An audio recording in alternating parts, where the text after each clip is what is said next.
Dans cette vidéo, je vais te montrer exactement ce que j'attends à court et moyen terme, autant sur le Bitcoin que sur les altcoins. On ira donc analyser le Bitcoin, puis le Solana, le FET et on finira par le SUI. Donc on ira voir mon analyse sur toutes les timeframes afin que tu aies une vision claire de ce que j'attends. On est actuellement sur le Bitcoin. Pour rappel, on était venu liquider très légèrement ici cette trendline haussière, mais en fait, on peut littéralement la déplacer un petit peu comme ceci. Et voilà, comme tu vois, on a bien plusieurs touches ici de cette trendline et du coup, cette trendline n'est toujours pas liquidée. On avait dit que la petite liquidation elle n'était pas suffisante, elle n'incitait pas assez d'intervenants à se placer en vente et donc on ne pouvait pas la compter comme valide. Et donc notre target restait la même, c'est toujours les 72-73 000 $, c'est-à-dire cette demand, ce mouvement baissier avant l'expansion haussière, c'est cet order block qui est selon nous pertinent pour un retour. Ok, dans ce dernier, on devrait avoir au minimum une petite réaction, d'accord? Peut-être un retour pour aller chercher plus haut. Personnellement, actuellement, c'est selon moi trop tôt pour le dire, pour donner la direction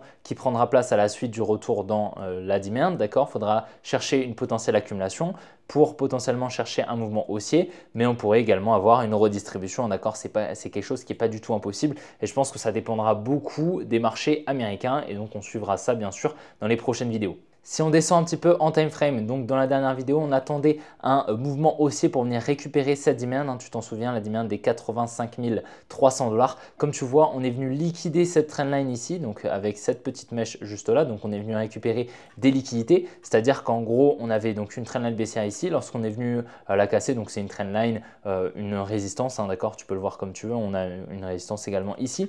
Lorsqu'on est venu la casser, on a incité énormément d'intervenants à se placer à l'achat, qui ont donc libéré des ordres à l'achat sur le carnet d'ordre, permettant à la smart money en face de vendre. Ok, je pensais qu'on allait venir récupérer la supply. Pour le moment, on n'est pas venu la récupérer. Après, voilà, c'est pas impossible qu'on y aille un petit peu plus tard, d'accord, c'est pas du tout impossible. En tout cas, ici, on a eu un transfert moins fort, moins faible, et pour le moment, on est en train d'exécuter un mouvement baissier. Si on descend encore en time frame, on voit ici une trendline qui a été créée avec une liquidation, donc pareil, un transfert moins fort, moins faible au niveau de la news ici. Ok. Maintenant, ce que je vois ici à court terme, c'est une petite trendline comme ceci, d'accord, qui pourra potentiellement être liquidée. Ce n'est pas du tout impossible. En tout cas, pour moi, comme je te l'ai expliqué dans les précédentes vidéos, la target reste la même, c'est les 72-73 000 $. Et je pense qu'ici, on est dans une plus grosse redistribution. Et donc, ce n'est pas du tout impossible qu'on ait un mouvement haussier, d'accord. C'est quelque chose que je n'exclus pas du tout pour par la suite aller chercher donc la demand des 72 000 $. Ok, c'est pas du tout impossible. D'ailleurs, pour rappel, on a toujours ici cette trendline baissière qui est toujours présente, d'accord, et il ne serait pas étonnant de venir la liquider avant d'aller récupérer la demand. Donc c'est pour ça, pour le moment, c'est vraiment quelque chose que je vais surveiller. Et en tout cas, si on revient ici dans cette zone, d'accord, environ donc au-dessus de la trendline baissière, clairement, je chercherai une entrée en short si on n'est pas déjà revenu dans la demand. Ok, ce sera une très bonne target, donc de rentrer par ici, potentiellement une distribution pour aller targeter ici. Ok, donc cette demand des 73 000 $. Pour le moment, clairement, il n'y a rien de très haussier. On voit des liquidités donc qui s'accumulent ici. On est plutôt lent, ok. Et donc, on a pas mal de liquidités qui vont s'accumuler sous chaque low, d'accord, et au-dessus de chaque high, d'accord. Donc, au-dessus des highs, il va bien évidemment y avoir des liquidités. Mais là, clairement, j'ai plutôt l'impression de voir une redistribution. Donc, pour le moment, clairement, je ne suis pas haussier à moyen terme et on surveillera ça dans les prochaines vidéos. Je te donnerai mon récap et mon ressenti sur le marché en fonction du prix et de ce qui va se passer tout simplement sur l'action du prix. Donc pense bien à t'abonner pour ne rien rater. Je reçois énormément de messages de membres de la communauté qui souhaitent actuellement se former sur les marchés financiers et profiter de cette période un petit peu ennuyante où les marchés retracent pour pouvoir se former. C'est une superbe opportunité que je peux te proposer, c'est de rejoindre l'académie dans laquelle j'ai retranscrit toutes mes connaissances te permettant d'exploser en analyse technique et en trading et ainsi que dans tes investissements lors du prochain marché haussier. Profite de cette période pour te former, j'ai retranscrit toutes mes connaissances dans plus de 40 heures de contenu. Je mets également à disposition au sein de l'académie un espace communautaire où je partage mes analyses et où tous les membres peuvent échanger leurs analyses, leurs trades pour pouvoir apprendre ensemble. Si tu souhaites rejoindre l'académie et te former, tu as le premier lien en description qui te permettra de réserver un appel avec un membre de mon équipe. En cette période, on va faire rentrer quelques personnes, donc il reste quelques places. Profites-en, tu as le premier lien en description. Sur le Solana, c'est toujours aussi intéressant ce qui se passe, hein, d'accord? On est toujours sur un biais qui est baissier. On a toujours énormément de liquidité au niveau des 110 $. On a un gros support qui vient être conforté. Donc, on a eu le mouvement baissier qu'on attendait, mais on attend un mouvement baissier plus conséquent, d'accord? On attend vraiment la liquidation de toutes ces mèches ici, ok? Toutes ces mèches. On attend un dernier mouvement haussier au minimum. Et si on monte un petit peu en time frame, on va se mettre en monthly. Pour moi, un retour très probable, c'est dans cette zone de fair value gap au minimum, hein, d'accord? Donc, venir récupérer cette zone de fair value gap ici, donc au minimum les 78 $, je pense, sur le Solana. En tout cas, ici, je vois clairement une grosse distribution avec une trading range qui serait juste ici au niveau des 110 $, d'accord? Donc là, on aurait une tiers et selon moi, c'est extrêmement probable qu'on aille la liquider.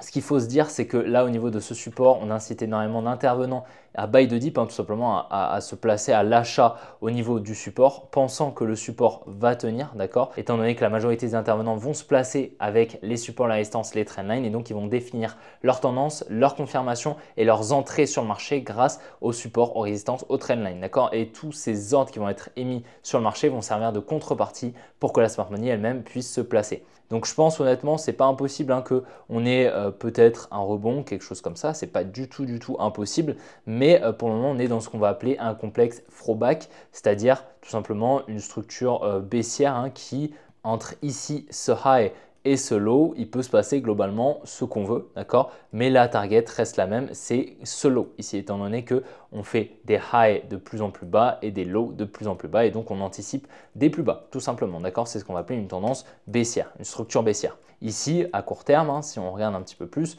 on avait ici cette grosse mèche juste là et je pense voilà, qu'on est dans un complexe throwback entre ce high juste là. On peut clairement aller chercher un petit peu plus haut, c'est pas du tout impossible. Peut-être cette supply ici au niveau des 190, c'est pas quelque chose qui est impossible. Maintenant, est-ce que ici c'est probable? Personnellement, je pense pas, d'accord. Mais comme je t'ai dit, si le Bitcoin il effectue un mouvement haussier plus conséquent à court terme pour continuer la tendance baissière à plus moyen terme, c'est pas impossible que le Solana suive, fasse quelque chose comme ça. Dans tous les cas, je pense clairement que la zone de fair value gap ici au niveau des 80 $ environ va être récupérée. C'est selon moi extrêmement probable et toutes les liquidités qui sont présentes là en plus de ça sous chaque lot, comme tu vois on a vraiment des liquidités sous chaque lot, tous ces lots ici qui n'ont pas été liquidés, c'est de la liquidité, d'accord? Il y a énormément de stop loss qui sont présents juste en dessous de ces lots et donc je pense clairement que ces lots vont être liquidés. Donc c'est selon moi clairement une question de temps avant que le Solana effectue ce gros mouvement baissier qui devrait en faire paniquer plus d'un. Concernant le fait de High, pour le moment la tendance reste baissière. On est clairement ici sur une tendance qui est baissière. Comme tu vois, on effectue des highs de plus en plus bas et des lows de plus en plus bas. Ok, donc clairement pour le moment la tendance reste baissière tant qu'on ne vient pas casser ici le Protected High en 3 jours. Donc si on monte un petit peu en time frame en ce moment en 3 jours, le Protected High, il est juste là au niveau des 1.342. C'est le high pertinent. Si on vient le casser, on passera haussier. Pour le moment, on est dans ce qu'on va appeler, comme je t'ai expliqué tout à l'heure, un complexe throwback, c'est-à-dire qu'on peut clairement aller chercher un petit peu plus haut pour par la suite aller chercher plus bas. D'accord? C'est pas du tout impossible. Pour moi, ici, cette supply au niveau des 98 centimes est pertinente. Si on a justement un mouvement haussier, ce sera cette supply selon moi qui servira de redistribution pour aller chercher plus bas. En tout cas, clairement, selon moi, il y a d'énormes probabilités de venir récupérer donc cette demand ici, voilà, qu'on va raffiner de la sorte afin de venir récupérer les 26 centimes sur le Fetch High. En tout cas, clairement, c'est pour moi le plus probable actuellement au vu de la tendance et de la prochaine zone qui est pertinente. Regarde, je vais te montrer, mais clairement, ici, on a de la fair value gap, tu vois, donc entre ce high et ce low ici, on a un gros écart, tu vois, le corps de la bougie, il y a un gros écart, il n'y a pas de mèche autour. Ça signifie tout simplement qu'on a de la fair value gap et donc que le prix n'est jamais revenu dans cette zone, ok, la zone des 26 centimes. Je pense clairement que c'est une très bonne target. Donc pour le moment, honnêtement, je suis baissier sur le Fetch High, il n'y a pas trop de doute là-dessus. Et c'est confluent avec mon biais sur la majorité des actifs actuellement. Alors sur le SUI, ce qui est super intéressant, c'est ça, c'est cette trendline ici qui est en formation. Alors ça, c'est vraiment super intéressant parce qu'il faut se dire que cette trendline, elle incite beaucoup d'intervenants à se placer en vente. Donc il y a énormément de liquidité qui se place au-dessus des highs. Et si on vient à casser cette trendline haussière, là, ça va libérer énormément d'ordre à l'achat, d'accord? Déjà potentiellement un high ou deux qui sera liquidé. Donc forcément, on va y avoir des stop loss qui vont être exécutés et donc des ordres à l'achat qui vont être émis sur le carnet d'ordre. Mais en plus de ça, si on vient à casser la trendline haussière, il y a beaucoup d'intervenants qui vont se placer tout simplement à l'achat directement au marché. Ok, et donc forcément, ça va libérer des ordres encore plus à l'achat, ce qui permettrait à la small money de se placer en vente. Et donc, on pourrait potentiellement chercher une entrée en short ici s'il y a une distribution, une confirmation et un changement de structure en lower time frame. On pourrait chercher donc une entrée en short pour aller chercher un petit peu plus bas, c'est-à-dire la demand au niveau des 1 $. Ok,